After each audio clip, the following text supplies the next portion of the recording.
Hello, this is Mike, NoStressMike.com. Okay, I'm going to talk about the downfall of the three-man militia. Everything has its limits and everything has its uses. The three-man militia is made and designed, I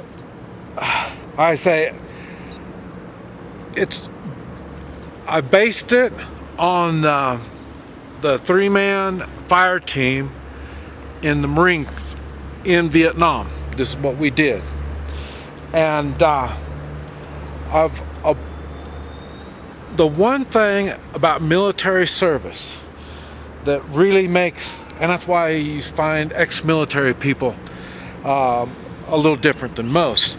What they've done is they've developed, I don't know if I'd say the word right, camaraderie, something like that. In other words, they work together, they feel good. It's men being with men, doing men things. And this is why a lot of military people stay in the military. The camaraderie, I can't remember the word, but anyway, they feel comfortable, men being with men, doing men things. And so this is why I based it on this. And you can use, you use the knowledge that you gain that'll be beneficial for the family is the number one thing. And then for your friends, because all your friends will benefit because you're all learning the same things. And then for the community, if need be. The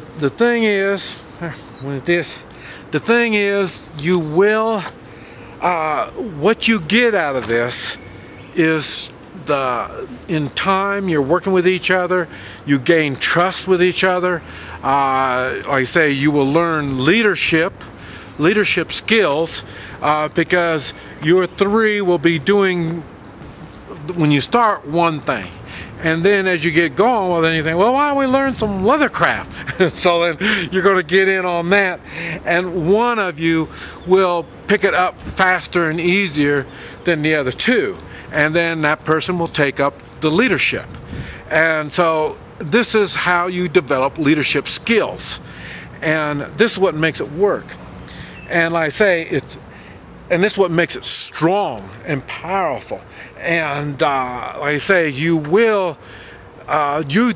three will be able to do more than any normal other three. Now, there's going to be other three-man militias, and then they'll be strong just like you. And so, this is how it develops. And like I say, you're coming together for the mutual goal of getting a certain project. Like I say, we were talking about leathercraft.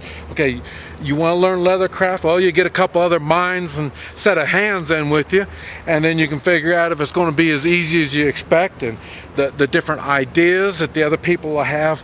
And this is how it flourishes. And then, like I say, in time you gain trust. And the way you do all this is you will be sharing your morals with each other.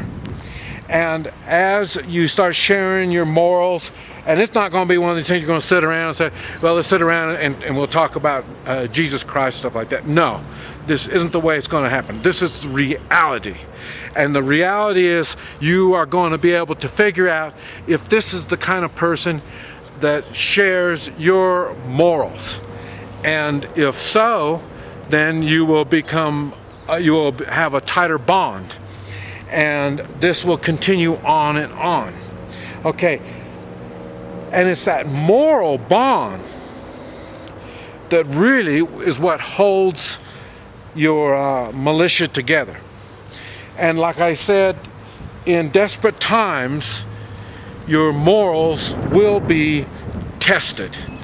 Like I say, in Vietnam, everything changed. The way I believed, the way I thought life should be, and all this stuff, it all changes.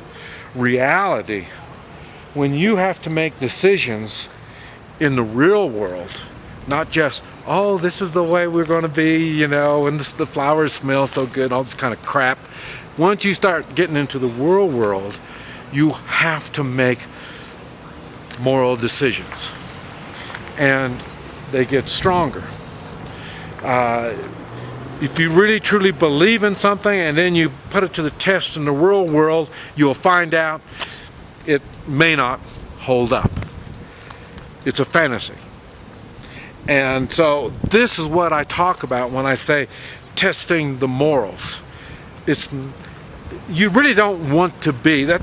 And I always say, I wish I wasn't experiencing so much reality.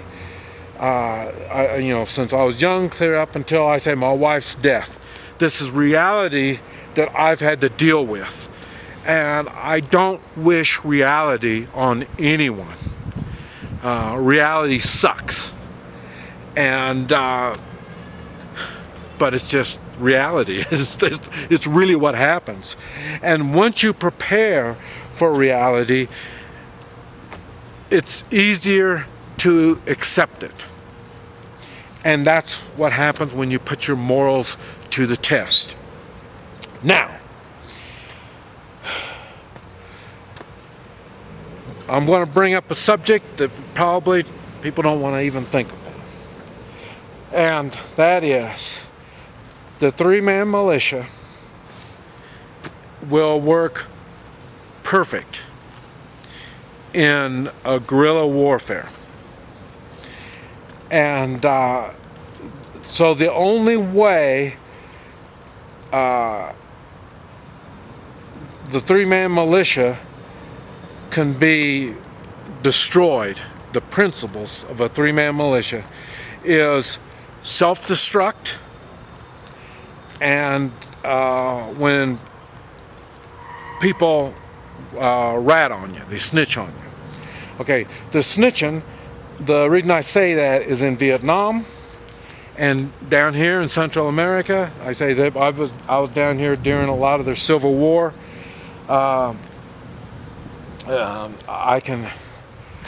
You can see people snitching on each other.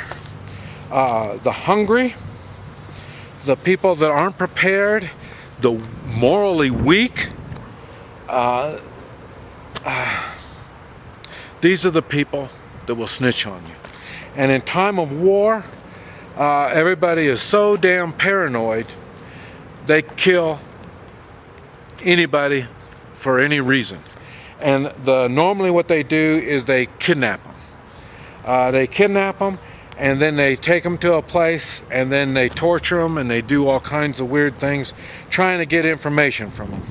And then they'll find out, well, this person's not really in a militia or a rebel. He's not a guerrilla. He's not fighting against us.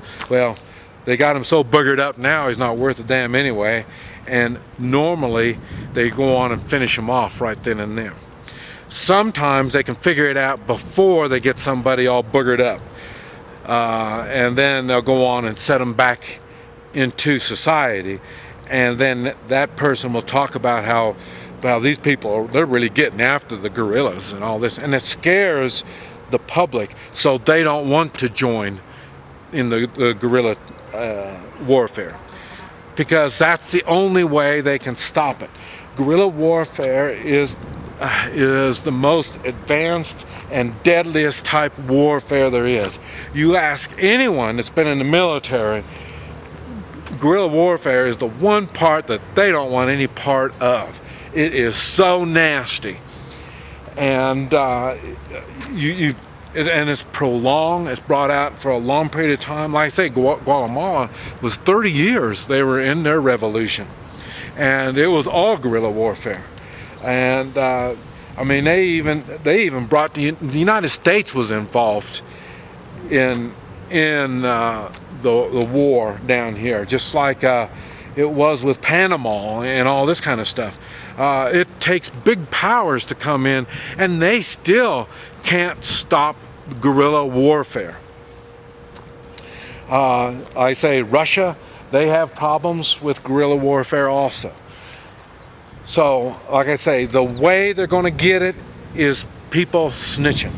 That's why I say when you start your militias, you do them in anything other than firearms. No firearms. And the reason you're doing this is you're networking, you're trying to find people that know different skills, and then also you're trying to find like-minded people. And that's people that are into weapons and are into the American way, and they are into taking care of the family, not like, see, communist countries, they work it's a group, like tribal people are the same way. It's the whole tribe that's important. You as an individual is not important. You know, communists are the same way. You as an individual is not important. What can you do for the state? You know, and because that's more important. In which my beliefs is the United States was built by strong individuals coming together for a common cause, and that common cause was freedom and liberty and the pursuit of happiness. That means you can use your imagination, you can do things, you're taking personal responsibility, and you're doing things with your life. That is the kind of stuff that I promote. And so that's why I have videos that are restricted. I have videos that are private. And like I say, now once I'm dead, all this stuff will be up. And also I've got other stuff that's even more than that can only be found on DVD. So in other words, if you don't keep up with the YouTube stuff, then my DVD stuff, you're probably going to think I was really crazy. So, but anyway, the whole idea is I believe in individual freedom. I really do. That's why you see me. I use my freedoms. And I've used my freedoms to learn different skills and gather abilities, stuff like that. So this is what I say, when you're starting your militias, do them anything other than guns.